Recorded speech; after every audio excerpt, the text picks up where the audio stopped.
नमस्कार दोस्तों, बहुत बहुत स्वागत है आपका हमारे यूट्यूब चैनल पढ़ते रहो विथ आर रंजन पर।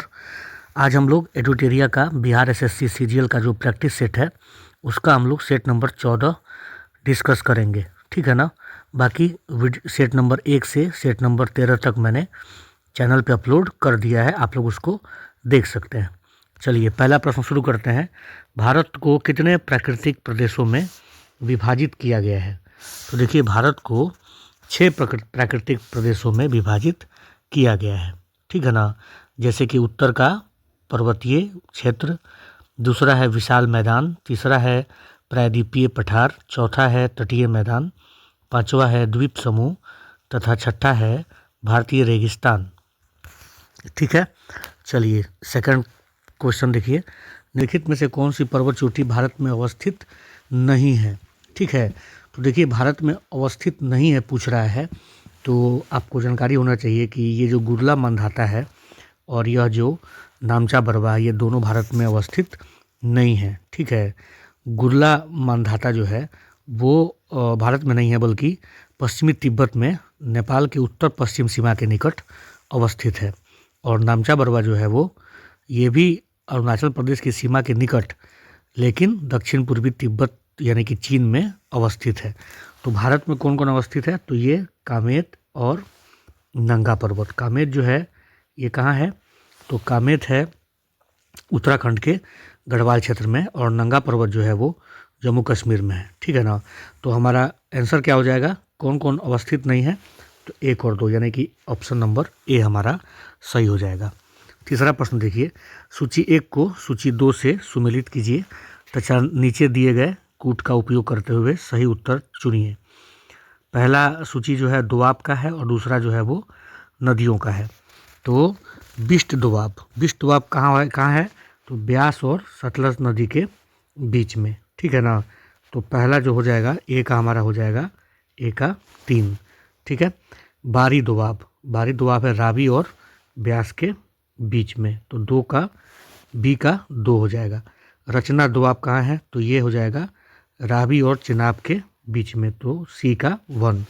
और चाज दोआब कहाँ है? तो चिनाब और झेलम के मध्य में, ठीक है। तो आंसर हो जाएगा ए का 3, बी का 2, सी का 1, डी का 4, ठीक है। तो ये हमारा ए नंबर जो ऑप्शन है करेक्ट हो जाएगा, ठीक है। चौथा देखिए, निम्नलिखित में से कौन सा जलप्रपात मेघालय राज्य में स्थित है? तो मेघालय राज्य में स्थित है कौन सा जलप्रपात है? ये है नोकालिकाई जलप्रपात, ठीक है ना। नोकालिकाई जलप्रपात ये कहाँ स्थित है? मेघालय में स्थित है। इसकी ऊंचाई है 340 मीटर, ठीक है ना। ध्यान रखिएगा, इसकी ऊंचाई है 340 मीटर, ठीक है। चलिए सूची 1 को सूची 2 से सुमेलित कीजिए तथा नीचे दिए गए कूट का प्रयोग करके सही उत्तर को चुनना है। वन का प्रकार है और दूसरी तरफ प्रदेश है। तो देखिए उष्णकटिबंधीय जो आर्द्र पर्णपाती वन है ये पाया जाता है कहाँ? तराई क्षेत्र में, ठीक है ना। ए का 4 हो जाएगा। उष्णकटिबंधीय शुष्क पर्णपाती पूछ रहा है, तो ये मध्य गंगा के मैदान में, यानी कि बी का 3। तो ए का 4, बी का 3, ठीक है। अल्पाइन जो है वो कहाँ पाया जाता है? अल्पाइन अरुणाचल प्रदेश के रीजन में। और उष्णकटिबंधीय सदाबहार पाया जाता है सह्याद्री के क्षेत्र में, ठीक है। तो सी का 1 हो जाएगा और डी का हो जाएगा 2, ठीक है ना। तो इससे हम लोग मिला लेते हैं, ए का 4, बी का 2, सी का 1, डी का 2। तो इस हिसाब से हमारा जो ऑप्शन सही हो जाएगा वो ऑप्शन नंबर ए हमारा करेक्ट है, ठीक है। मैथन बेलपहाड़ी एवं तिलैया बांध किस नदी पर बनाया गया है? तो मैथन बेलपहाड़ी और तिलैया बांध जो बनाया गया है वो बराकर नदी पर बनाया गया है, ठीक है। ध्यान रखिएगा। और ये जो बराकर नदी है ये दामोदर नदी की सहायक नदी है, ठीक है ना। ध्यान रखिएगा इसको। चलिए आगे बढ़ते हैं। गन्ने में शर्करा की मात्रा घट जाती है यदि, तो गन्ने में शर्करा की मात्रा घट जाती है यदि पौधा बढ़ने की अवधि में अधिक वर्षा हो जाए, ये कारण नहीं है। पकने की अवधि में पाला गिर जाए, ये करेक्ट है। गन्ने में शर्करा की मात्रा तब घट जाती है जब पकने की अवधि में पाला गिर जाए। ठीक है। गन्ना एक उष्णकटिबंधीय जलवायु का पौधा है जिसके लिए उच्च तापमान 21 डिग्री से 27 डिग्री और वार्षिक वर्षा जो चाहिए वो 75 से 100 सेंटीमीटर वार्षिक वर्षा की आवश्यकता होती है। तो इसलिए पकने की अवधि में पाला गन्ना में शर्करा की मात्रा को न्यून कर देता है। ठीक है। चलिए 8वां प्रश्न देखिए, एस्किमो जनजाति मुख्यतः किस क्षेत्र में पाई जाती है? तो बहुत सारे एग्जाम्स में पूछा गया है। एस्किमो जो जनजाति है वो आर्कटिक क्षेत्र में पाई जाती है। ठीक है।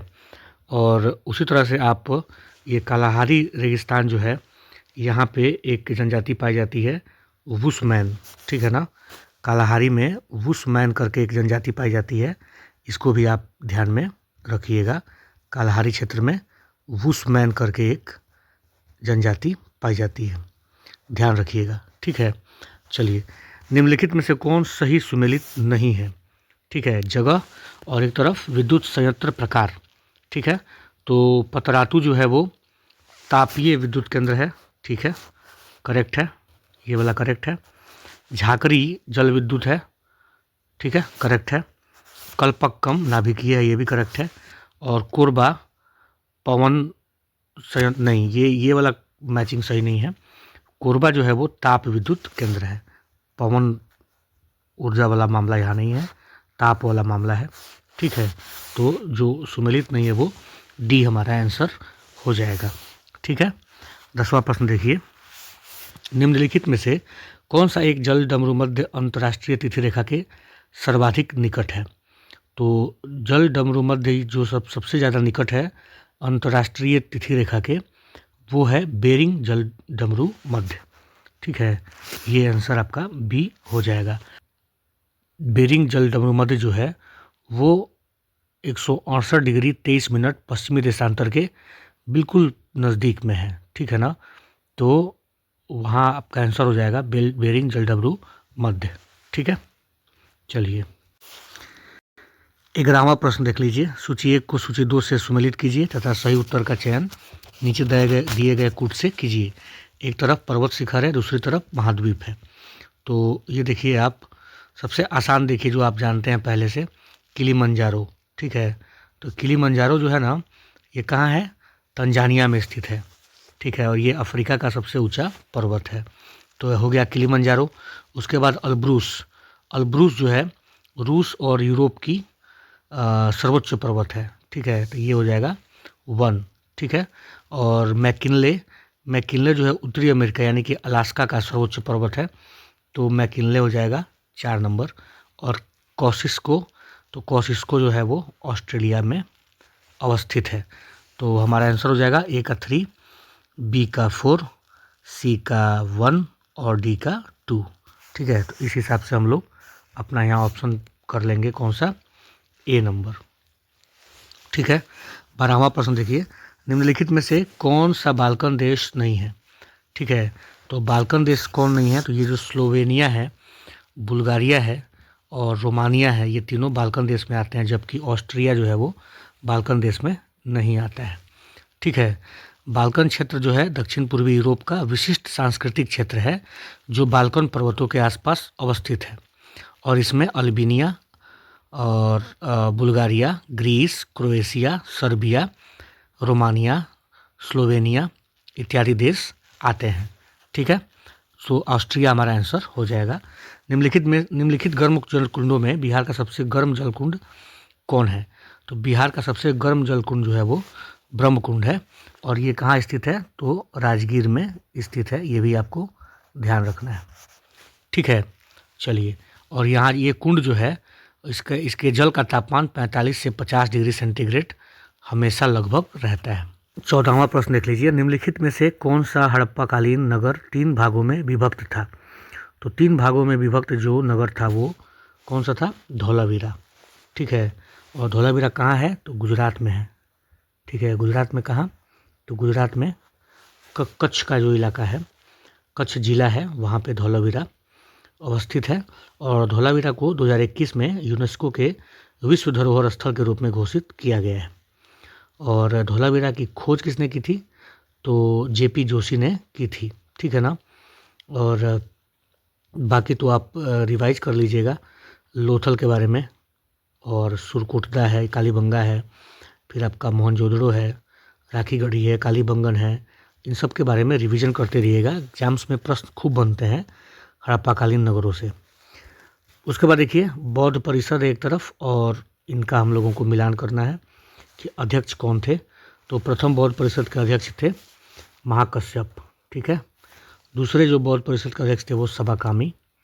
तीसरे बौद्ध परिषद के अध्यक्ष थे मोगलीपुत्तुस, और चौथे बौद्ध परिषद के अध्यक्ष थे वसुमित्र, ठीक है ना, याद रखिएगा, बहुत इंपॉर्टेंट है। तो ए का 2, बी का 3, ठीक है, और सी का 4, तो ये डी हमारा आंसर हो जाएगा।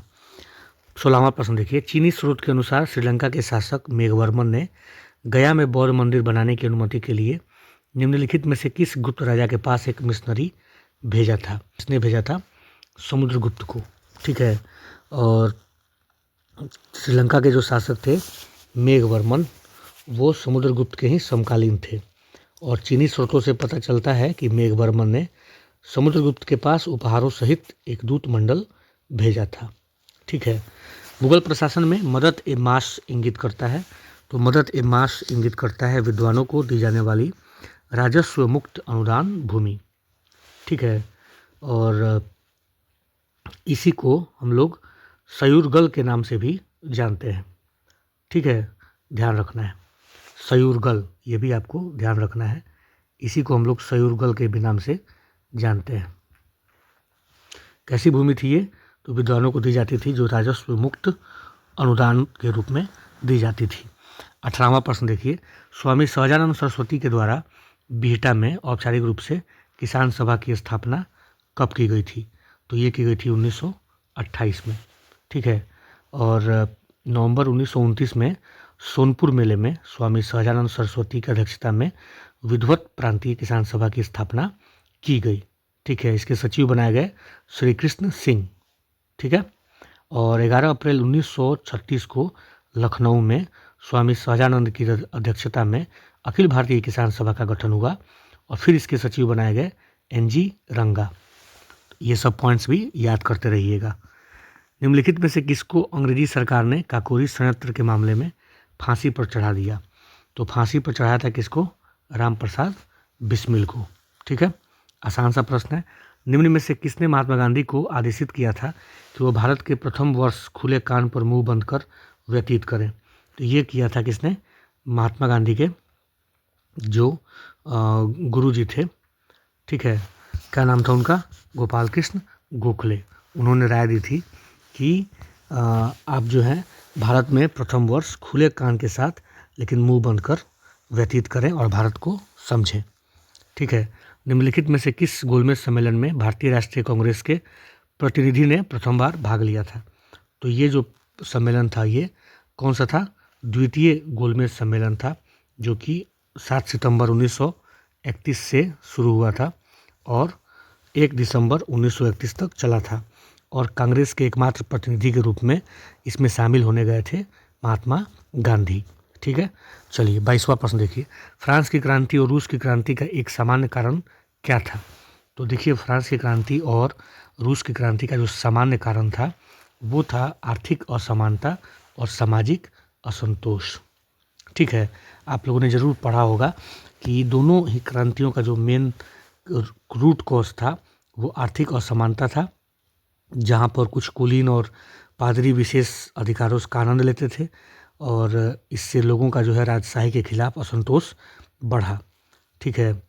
चलिए तो ये हमारा आंसर हो जाएगा बी। 23वां प्रश्न देखिए, 1984 में राकेश शर्मा के बाद अंतरिक्ष में जाने वाले भारत के दूसरे अंतरिक्ष यात्री कौन बने हैं? तो ये अभी हाल ही में बने हैं शुभांशु शुक्ला। चलिए हाल ही में किस राज्य में नव्या योजना की शुरुआत हुई है? तो नव्या योजना की शुरुआत हुई है उत्तर प्रदेश में, ठीक है। और यह जो योजना है ये जो है शुरू हुई है किशोरियों को कौशल प्रदान करने और सशक्त बनाने के उद्देश्य से, ठीक है। मुख्यमंत्री कन्या विवाह मंडप योजना को मंजूरी दी गई है। यह योजना किस राज्य सरकार द्वारा संचालित की जाएगी? तो यह जो योजना है ये बिहार के द्वारा संचालित की जाएगी। ठीक है, और इसमें जो है ग्रामीण क्षेत्रों में गरीब परिवारों की बेटियों के विवाह कार्यक्रम में सुविधा के लिए सभी पंचायतों में विवाह भवन का निर्माण किया जाएगा। बिहार आर्थिक सर्वेक्षण 2024-25 का क्रम कौन सा है? तो बिहार आर्थिक सर्वेक्षण का ये जो 24-25 का क्रम है ये 19वां है। ठीक है, वित्त मंत्री सम्राट चौधरी ने 28 फरवरी 2025 को विधानसभा में आर्थिक सर्वेक्षण 2024-25 प्रस्तुत किया था। ठीक है, और इसका क्रम है 19वां। ठीक है, चलिए उसके बाद देखिए, हाल ही में प्रतिभा सेतु पोर्टल किस संस्था द्वारा लॉन्च किया गया है? तो प्रतिभा सेतु पोर्टल जो लॉन्च किया गया है ये यूपीएससी के द्वारा लॉन्च किया गया है। ठीक है, इसका उद्देश्य है उन उम्मीदवारों को नौकरी का अवसर देना जो संघ लोक सेवा आयोग की परीक्षा पास तो करते हैं लेकिन इंटरव्यू में चयनित नहीं हो पाते हैं। ठीक है, उसके बाद देखिए 28वां प्रश्न, हाल ही में मैं बूंद स्वयं खुद सागर हूँ नामक पुस्तक किसने लिखी है? तो ये पुस्तक लिखी है आशुतोष अग्निहोत्री ने। ठीक है, और इसका जो लोकार्पण हुआ वो गृह मंत्री अमित शाह जी के द्वारा हुआ था। ठीक है, चलिए, हाल ही में ईरान ने कतर में अमेरिकी सैन्य ठिकानों के खिलाफ कौन सा ऑपरेशन शुरू किया? तो ये जो ऑपरेशन शुरू हुआ था ऑपरेशन हेराल्ड ऑफ विक्ट्री। ठीक है, याद रखिएगा। ठीक, चलिए आगे बढ़ते हैं हम लोग। ये ध्यान रखिएगा कि ईरान का ये ऑपरेशन है और अमेरिकी सैन्य ठिकानों के खिलाफ, ये ध्यान रखना है। ठीक है, पिछले सेट में हम लोगों ने पढ़ा था कि अमेरिका ने जो चलाया था, अमेरिका ने जो परमाणु ठिकानों पे हमला किया था ईरान के, उस ऑपरेशन का नाम हम लोगों ने डिस्कस किया था। मुझे ज़रा कमेंट करके आप लोग बता सकते हैं क्या उस ऑपरेशन का नाम क्या है। देखें आप लोग की तैयारी कैसी चल रही है। चलिए 30वां प्रश्न देखिए, उत्तर प्रदेश सरकार ने महाकुंभ मेले के दौरान बेहतर संगठन और प्रशासन की सुविधा के लिए महाकुंभ मेला जिला नामक एक नया जिला घोषित किया था। यह कौन सा जिला होगा? ठीक है, तो यह जो जिला होगा यूपी का वो 76वां जिला के रूप में इसको घोषित किया गया था। ठीक है, चलिए, हाल ही में भारत के परमाणु छोटे मॉड्यूलर रिएक्टर मिशन के तहत पहला परमाणु ऊर्जा संयंत्र कहाँ स्थापित होगा? तो पहला जो छोटे मॉड्यूलर रिएक्टर मिशन के तहत जो स्थापित होगा ये होगा बिहार में। ठीक है, चलिए आगे हम लोग बढ़ते हैं। 32वां प्रश्न देखिए, समाचारों की सुर्खियों में रहे स्फेयरएक्स के बारे में निम्नलिखित में से कौन सा कथन सत्य है? ठीक है, तो SPHEREx spectrophotometer for the history of the universe, epoch of reionization and ice explorer का संक्षिप्त नाम है। ये सही नहीं है। यह एक अंतरिक्ष दूरबीन है, ये भी सही नहीं है। यह ब्रह्मांड का मानचित्रण करेगा और 2 प्रकार के ब्रह्मांडीय प्रकाशों ऑप्टिकल तथा इंफ्रारेड का पता लगाएगा, ये भी ठीक नहीं है। यह अमेरिकी अंतरिक्ष एजेंसी नासा तथा भारतीय अंतरिक्ष एजेंसी इसरो का एक संयुक्त उपक्रम है, ये ठीक है। चलिए अगला सवाल देखते हैं। इसरो द्वारा अपने प्रक्षेपण यान PSLV C-59 के जरिए प्रोबा 3 मिशन का सफल प्रक्षेपण किया गया। इस बारे में निम्नलिखित में से कौन सा कथन सही है? ठीक है, तो आइए हम लोग कथन देखते हैं। इसे श्रीहरिकोटा स्थित सतीश धवन अंतरिक्ष केंद्र से प्रक्षेपित किया गया, बिल्कुल सही है। यह यूरोपीय अंतरिक्ष एजेंसी का मिशन है, सही है। प्रोबा 3 में 2 उपग्रह हैं, बिल्कुल करेक्ट है। प्रोबा 3 मिशन मांग पर सूर्य ग्रहण बनाने में सक्षम होगा, ये भी ठीक है। तो हमारा जो आंसर हो जाएगा वो डी हो जाएगा, चारों कथन सही हैं। 34वां प्रश्न देखिए, राष्ट्रपति की अध्यादेश निर्गत करने की शक्ति प्रेरित है, ये प्रेरित है भारत सरकार अधिनियम 1935 से। ठीक है, यह अधिनियम जो था भारत सरकार अधिनियम 1935, ये आपका पूर्ण रूप से लागू हुआ 1937 में और इसमें टोटल 321 अनुच्छेद थे, यानी कि आर्टिकल्स थे।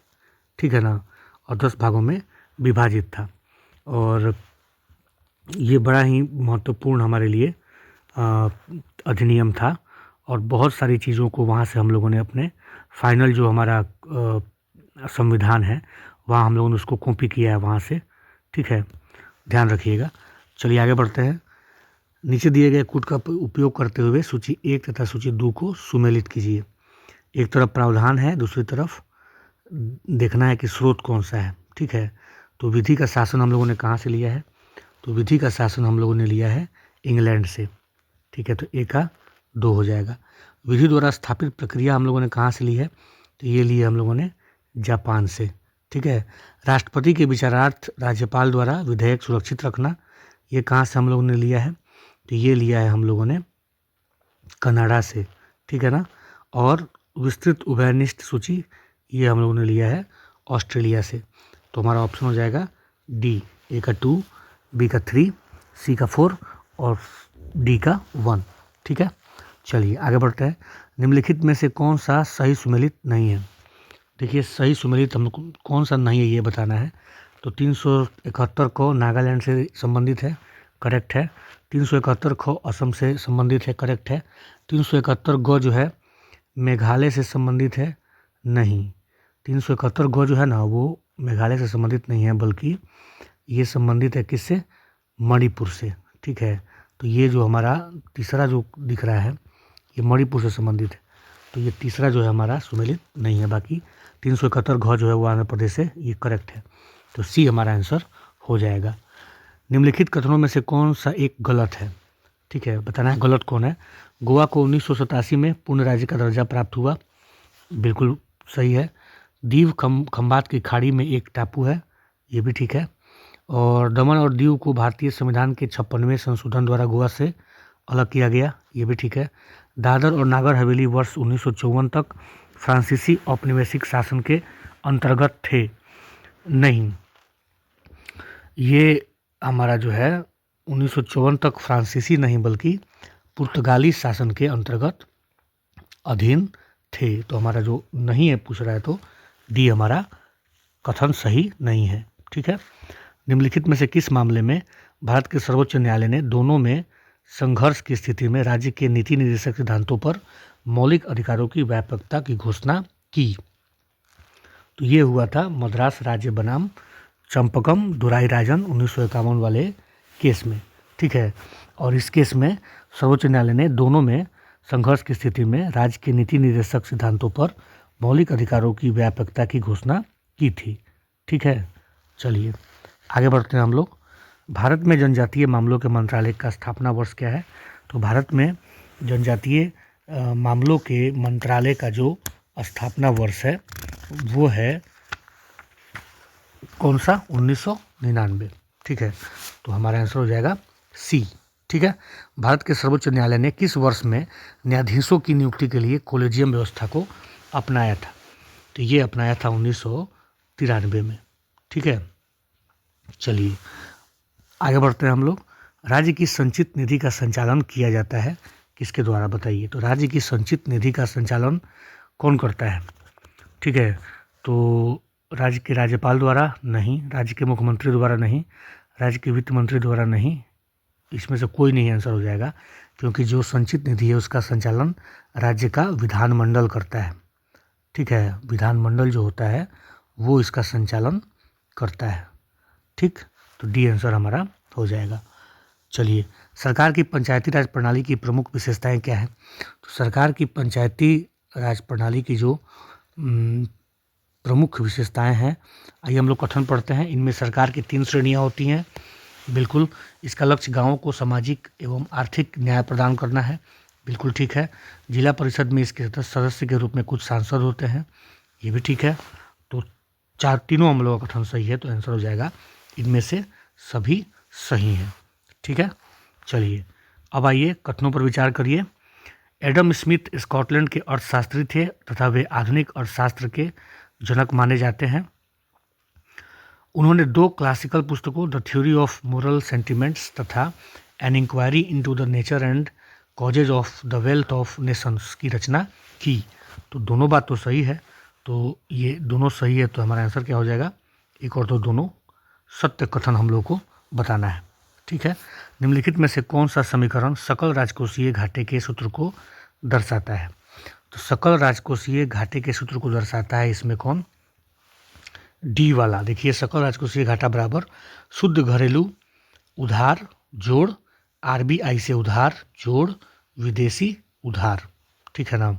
ये सब जो होता है हमारे सकल राजकोषीय घाटा में कैलकुलेट होता है, ठीक है। तो हमारा आंसर हो जाएगा डी नंबर। 45वां प्रश्न देखिए, राशन कार्ड के संबंध में निम्नलिखित युग्मों पर विचार कीजिए।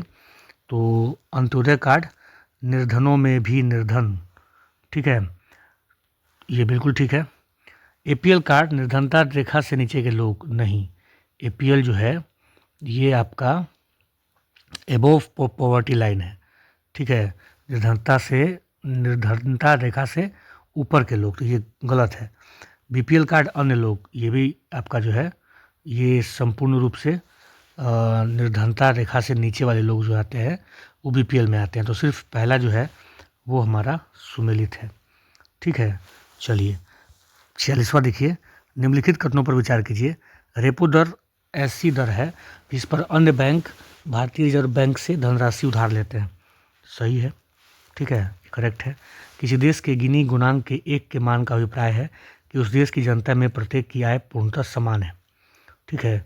देखिए, किसी देश की गिनी गुणांक के एक का मान का अभिप्राय जो होता है वो बताता है कि उस देश की जनता की आय में असमानता है, ठीक। गिनी गुणांक 0 से 1 के बीच मापा जाता है, तो जहाँ गुणांक 0 होता है वहाँ आय में समानता होती है और जहाँ 1 होता है वहाँ आय में असमानता होती है। तो सेकंड जो कथन है ये हमारा गलत है, तो कौन सा कथन सही पूछ रहा है, तो केवल एक हमारा सही हो जाएगा। 47वां प्रश्न देखिए, लेखानुदान संघ सरकार को अनुमति प्रदान करता है। तो लेखानुदान जो है वो अनुमति प्रदान करता है निश्चित अवधि के लिए भारतीय संचित निधि से धन निकालने के लिए, वोट ऑन अकाउंट इसको बोलते हैं, ठीक है। और इसका प्रावधान जो है आर्टिकल 116 में इसका प्रावधान है, ठीक है। सरकार की नीति मेक इन इंडिया का उद्देश्य क्या है? तो सरकार की नीति मेक इन इंडिया का उद्देश्य है नौकरशाही का ढीलापन दूर करना, सही बात है। लाल फीताशाही को हटाना, ठीक है। विनिर्माण की लागत को कम करना, सही है। उत्पाद को प्रतियोगी बनाना, सही है। तो हमारा आंसर हो जाएगा डी नंबर, 1 2 3 4, ठीक है। 1 माइक्रोन बराबर होता है, 1 माइक्रोन जो बराबर होता है वो कितना होता है? 0.0001, ठीक है। ये डी जो दिया है 0.001 mm, ठीक है ना। ये होता है आपका 1 माइक्रोन का मतलब, ठीक। रॉकेट निम्नलिखित में से किस सिद्धांत पर कार्य करता है? तो रॉकेट जो है वो संवेग का संरक्षण के सिद्धांत पर कार्य करता है, ठीक है। न्यूटन के तृतीय नियम के संयोजन का एक बहुत ही महत्वपूर्ण परिणाम है, ठीक है। इस नियम के अनुसार एक या एक से अधिक वस्तुओं के निकाय पर कोई बाहरी बल नहीं लग रहा हो तो उस निकाय का कुल संवेग नियत रहता है, अर्थात संरक्षित रहता है, ठीक। चलिए उसके बाद देखिए, निम्नलिखित में से कौन सा न्यूटन के गति का नियम, लॉ ऑफ मोशन, दीवार पर फेंका हुआ गेंद टकराकर वापस लौटता है के संबंध में व्याख्या प्रदान करता है? तो ये जो तीसरा गति नियम है ये बताता है, लॉ ऑफ मोशन का जो तीसरा गति नियम है ये बताता है कि प्रत्येक क्रिया की प्रतिक्रिया होती है, ठीक है। इसी कारण नाव पर उतरने समय नाव पानी में तेजी से बढ़ता है, बंदूक से गोली चलाने पर पीछे की ओर बंदूक हटता है, ये भी इसमें आता है, ठीक। चलिए, निम्नलिखित में से कौन सा उपकरण रासायनिक ऊर्जा को विद्युत ऊर्जा में परिवर्तित करता है? तो रासायनिक ऊर्जा को विद्युत ऊर्जा में परिवर्तित करने वाला इसमें जो उपकरण है वो विद्युत सेल है, ठीक है ना, विद्युत सेल। फ्लेमिंग के बाएं हाथ के नियम का उपयोग किसे ज्ञात करने के लिए किया जाता है? तो फ्लेमिंग के बाएं हाथ के नियम का यूज करते हैं हम लोग चुंबकीय क्षेत्र में रखे धारावाही चालक पर लगने वाली बल की दिशा को, ठीक है, ये आपको ध्यान रखना है। चलिए, एक गोलीय दर्पण के ध्रुव और वक्रता के बीच की दूरी उसकी फोकस दूरी f के पदों में कितने के बराबर है, ठीक है। तो ये जो है गोलीय दर्पण के ध्रुव और वक्रता के बीच कितना हो जाएगा? 2f, ठीक है। गोलीय दर्पण में ध्रुव और वक्रता केंद्र के बीच की दूरी फोकस दूरी की दुगुनी होती है, ठीक है। तो 2f हमारा आंसर हो जाएगा, ठीक है। 55वां प्रश्न देखिए, सर्वाधिक आघातवर्ध धातु कौन सा है? तो आसान सा प्रश्न है, सोना है, ठीक है ना।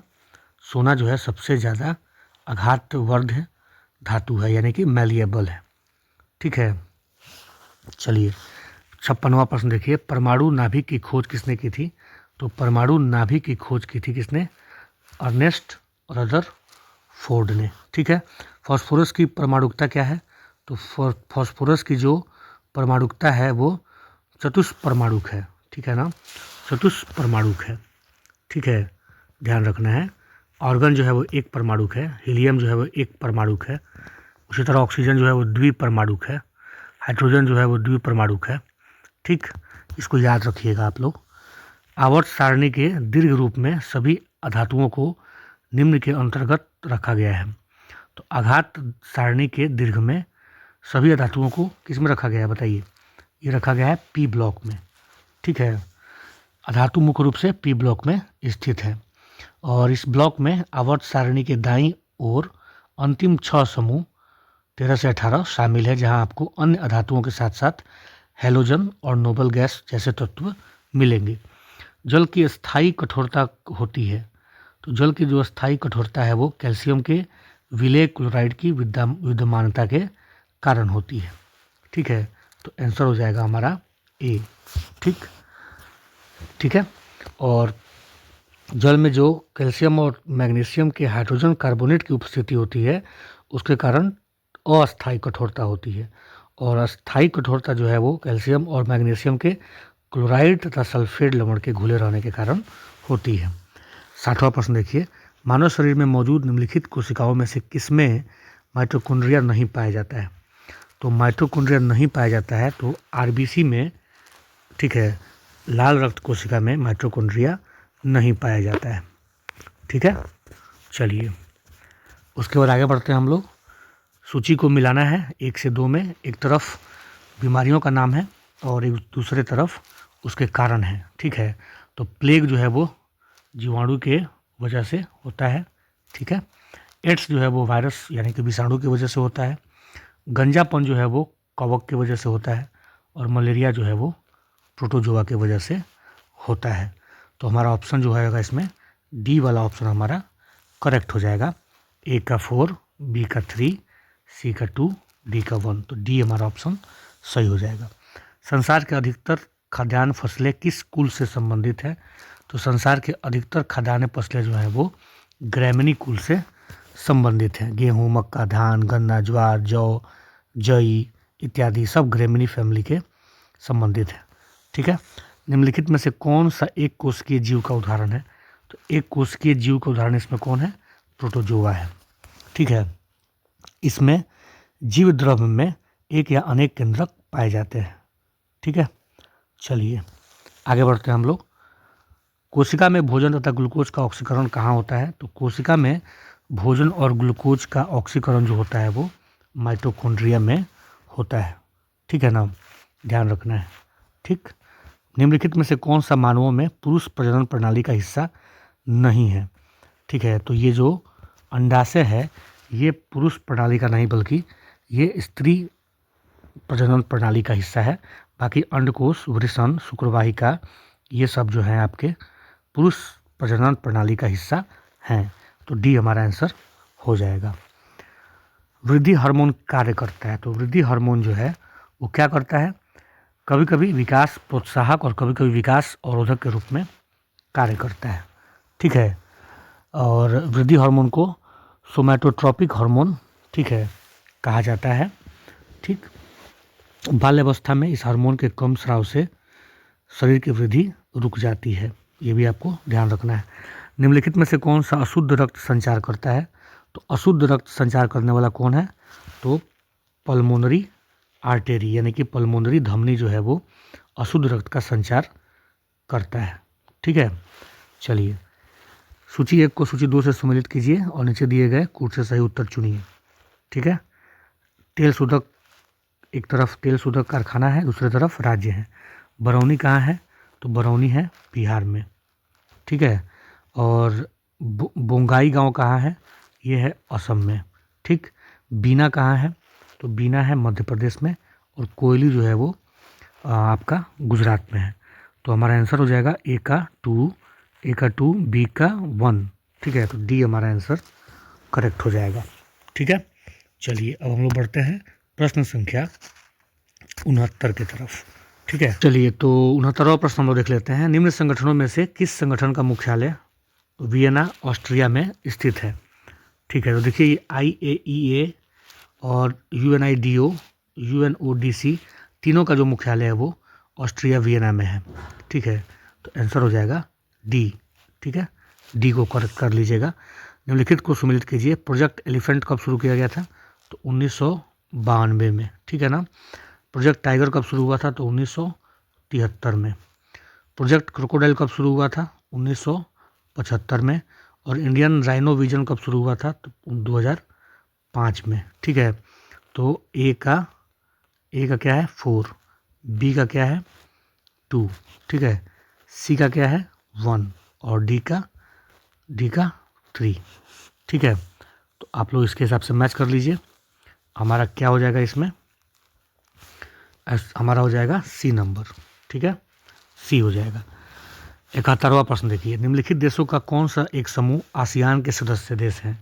तो आसियान के सदस्य देश में इसमें कौन है? कंबोडिया, ब्रुनेई और लाओस। ठीक है, आसियान का पूरा मतलब क्या होता है? इसको ऐसे लिखते हैं आसियान, ASEAN। ठीक है, ASEAN, association of south east Asian Nations.